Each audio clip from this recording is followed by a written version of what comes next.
Olá amigos, amiguinhas, que Deus abençoe a todos e que Jesus, com seu amor e sua luz, nos fortaleça a cada amanhecer com o espírito de sabedoria. Que a paz de Jesus nos envolva. Para o nosso Evangelho de Jesus segundo o Espiritismo, estamos no capítulo 7, Bem-aventurados os pobres de espíritos. E a gente vai lá no item 12 e 13, que é a instrução dos espíritos. Então no item 12, homens, por que vos queixais das calamidades que vós mesmos amontoaste sobre as vossas cabeças? Desprezaste a santa e divina moral do Cristo. Não vos espantei, pois, de que a taça da iniquidade haja transbordado de todos os lados. Então fica se queixando por uma coisa que a gente mesmo criou. Generalizar-se o mal-estar, a quem inculpar, senão a vós mesmo, incessantemente procurais esmagar-vos uns aos outros. Não podeis ser felizes sem mútua benevolência. Mas como pode a benevolência coexistir com o orgulho? O orgulho,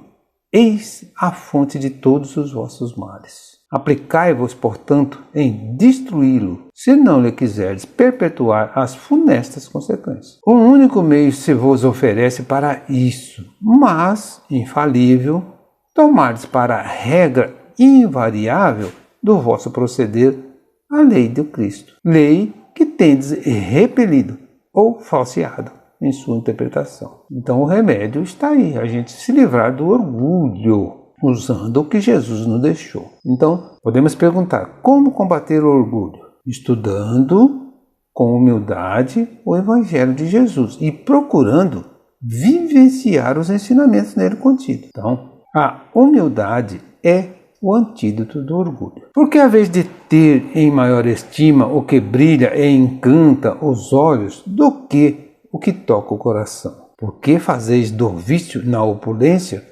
objeto das vossas adulações, ao passo que desdenhai o verdadeiro mérito da obscuridade. Apresente-se em qualquer parte um rico, debochado, perdido de corpo e alma, e todas as portas se lhe abrem, todas as atenções são para ele, enquanto ao homem de bem que vive do seu trabalho, mal se dignam todos a dessaudá-lo com um ar de proteção. Quando a consideração dispensada aos outros se mede pelo ouro que possuem ou pelo nome que usam, que interesses podem eles ter em se corrigir dos seus defeitos? Então as pessoas têm defeito, mas são bajuladas. Então, que interesse tem em se corrigir? Dar-se-ia o inverso se a opinião geral fustigasse o vício dourado, tanto quanto o vício de enandrajos. Mas o orgulho se mostra indulgente para com tudo o que o lisonjeia. Séculos de cupidez e de dinheiro, dizeis, sem dúvida, mas por que deixaste que as necessidades materiais sobrepujassem o bom senso e a razão?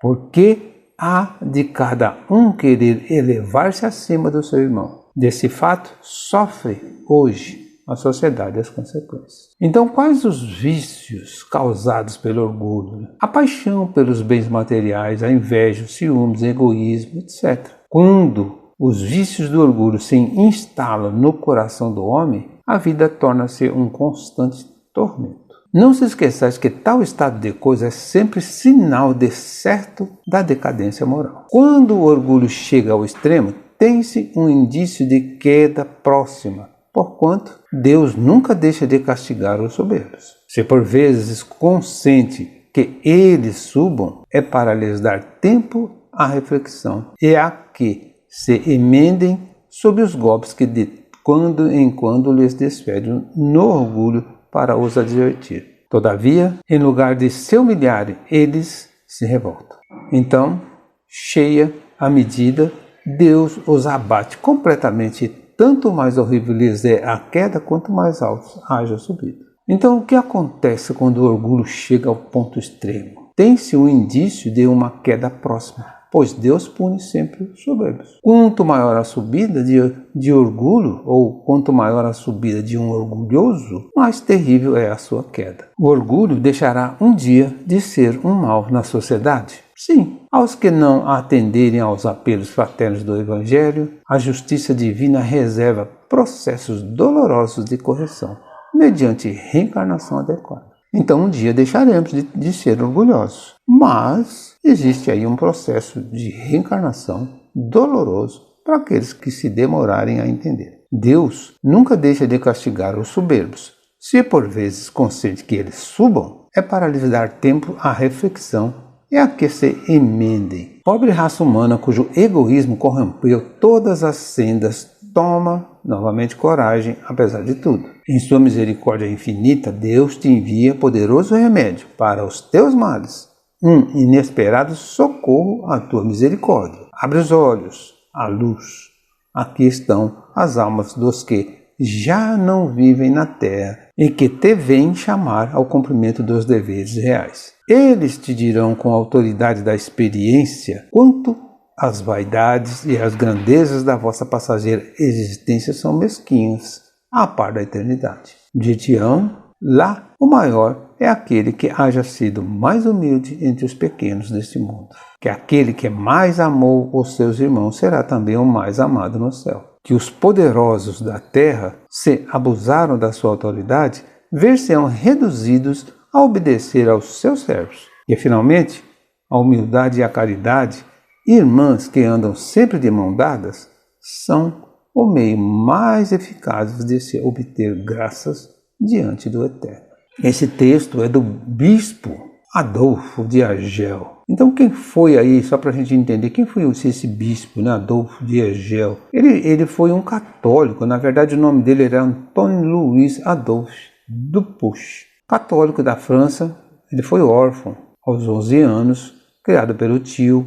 Por seus serviços com a epidemia, em 1835, foi condecorado com a Cruz da Legião de Honra. Então, era uma pessoa que ajudou o próximo, ajudou muito o próximo. Então ele foi condecorado. E para ele também a gente pode ressaltar uma mensagem falando do Espírito de verdade. Então ele transmite essa mensagem para o pessoal de Kardec na época. E essa mensagem diz o seguinte: a humanidade já prenuncia o advento de grandes mudanças morais e de extraordinários e insólitos fenômenos que irão se realizar. Na revolução moral, o Consolador prometido por Jesus está se fazendo entre os homens, disseminando o consolo, o alívio e as bênçãos aos necessitados. E a todos aqueles que o procuram, tal como era feito pelas comunidades cristãs primevas dos 3 primeiros séculos do cristianismo, que atuavam com base na mediunidade curativa e que não possuíam altares adornados com pratarias e ouro, e nem tampouco rituais cerimoniosos de qualquer tipo. Curavam os doentes de várias matizes, além de esclarecer e fazer uma reforma íntima no médium obsediado e do espírito obsessor. Isso é a palavra, é uma psicografia de um bispo da Igreja Católica, falando aqui para trazer uma informação sobre o Consolador prometido, trazer uma informação sobre os primeiros cristãos que usavam a cura, usavam a mediunidade para ajudar o próximo. O que devemos fazer para obter graças diante de Deus? Devemos ser humildes, caridosos para com o próximo. O mais humilde entre os pequenos deste mundo será o maior na eternidade. As posições sociais de destaque são condenáveis, ou seja, é proibido ser uma pessoa influente, uma pessoa de destaque?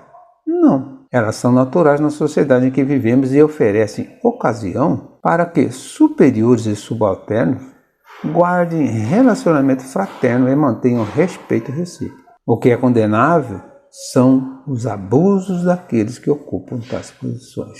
Todas as distinções sociais, os títulos e as vantagens da fortuna medem-se pelo seu justo valor, mas todos são iguais diante do perigo do sofrimento e da morte. Missão do homem inteligente na terra, item 13. Não vos ensoberbeis do que sabeis, porquanto em saber tem limites muito estreitos no mundo em que habitais. Suponhamos sejais sumidades em inteligência nesse planeta. Nenhum defeito tendes de envaidecer. Então, mesmo que tenha uma grande inteligência, um grande conhecimento, não se pode envaidecer. Por que não se deve o homem se envaidecer de seu cabedal de conhecimento.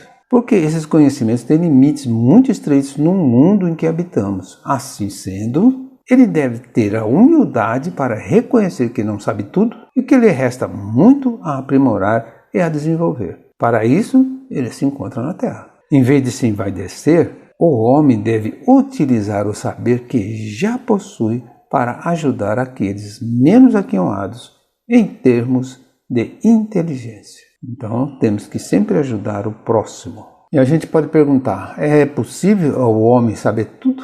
Não. O conhecimento lhe é facultado paulatinamente por Deus, de acordo com o esforço despendido e o merecimento alcançado no decorrer de suas várias encarnações. Os valores inteletivos representam a soma de muitas experiências em várias vidas do espírito no plano material. Esse finalzinho quem fala é Emmanuel.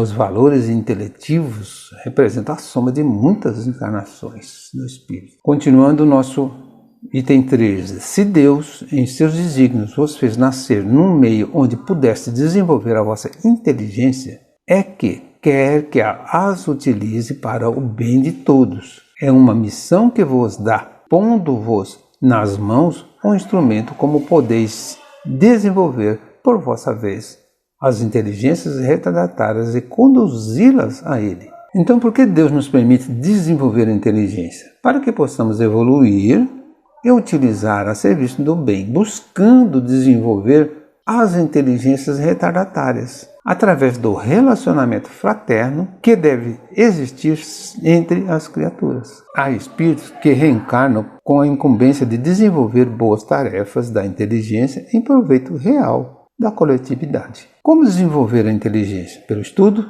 lendo, ouvindo, conversando, etc. E pelo trabalho edificante em benefício de todos. A forma mais elevada e mais bela para desenvolver a inteligência é a do esforço próprio, dentro da humildade e do amor. Os livros ensinam, mas só o esforço próprio aperfeiçoa a alma para a grande e abençoada compreensão. Uma inteligência desenvolvida é sinônimo de espírito evoluído? Não necessariamente. O que caracteriza um espírito evoluído é o progresso intelectual e moral. Mas pode ocorrer que uma inteligência humana bem desenvolvida intelectualmente não esteja acompanhada do desenvolvimento espiritual moral.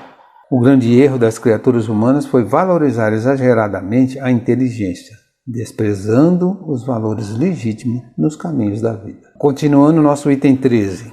A natureza do instrumento não está a indicar a que utilização deve prestar-se. A enxada que o jardineiro entrega a seu ajudante não mostra a este último que lhe cumpre cavar a terra? Que direi se esse ajudante, em vez de trabalhar, erguesse a enxada para ferir o seu patrão? Direis que é horrível e que ele merece ser expulso. Pois bem, não se dá o mesmo com aquele que se serve da sua inteligência para destruir a ideia de Deus e da providência entre seus irmãos? Não levanta ele contra o seu Senhor a enxada que lhe foi confiada para arrotear o terreno? Tem ele direito ao salário prometido? Não merece, ao contrário, ser expulso do jardim? Se-lo-á, não duvideis, e atravessará existências miseráveis e cheias de humilhação, até que se curve diante daquele a quem tudo deve. A inteligência é rica de méritos para o futuro, mas sob a condição de ser bem empregada. Se todos os homens que a possuem dela se servissem de conformidade com a vontade de Deus, fácil seria para os espíritos a tarefa de fazer que a humanidade avance. Infelizmente, muitos a tornam um instrumento de orgulho e de perdição contra si mesmo. O homem abusa da inteligência como de todas as suas outras faculdades e, no entanto, não lhe faltam ensinamentos que o advirtam de que uma poderosa mão pode retirar o que lhes concedeu, Ferdinando um espírito protetor. Então esse espírito está colocando aí o que a gente pode perder pelo mau uso até da nossa inteligência. Então, como explicar aí o retardamento mental que se verifica em algumas pessoas?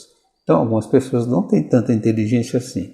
Como que a gente explica isso? É uma expiação dolorosa, decorrente do abuso que fizeram de certas faculdades no passado. É um estacionamento temporário porque passa o Espírito com a finalidade de corrigir-se. Os idiotas e os cretinos podem ocultar espíritos de grandes gênios que, entretanto, têm muito a expiar. Então aqui o termo idiota e cretino, na época se referia àquelas pessoas que hoje em dia nós chamamos de pessoas com deficiência mental. Idiotas e cretinos era o termo usado na época. Eles não conseguem se expressar, não conseguem falar. Mas por quê? Então aí ele explica porque o espírito ali pode ser um grande gênio, só que o corpo físico não consegue passar. Então é uma expiação. E a inteligência? É a inteligência um instrumento de progresso?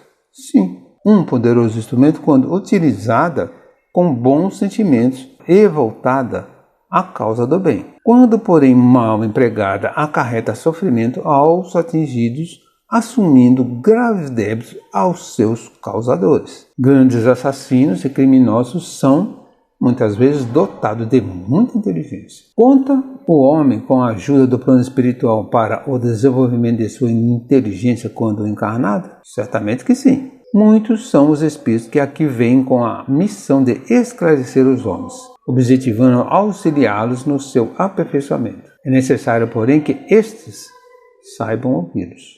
Se todos os homens que a possuíssem dela se servisse de conformidade com a vontade de Deus, fácil seria para os espíritos a tarefa de fazer com que a humanidade avance. Então, se todos fizessem um bom uso da inteligência, dos poderes, dos dons que recebem, para os espíritos ficaria fácil. Encerramos aqui o capítulo 7. Capítulo 7, que era Bem-aventurados os pobres de espírito. Um bom domingo a todos e Jesus nos abençoe.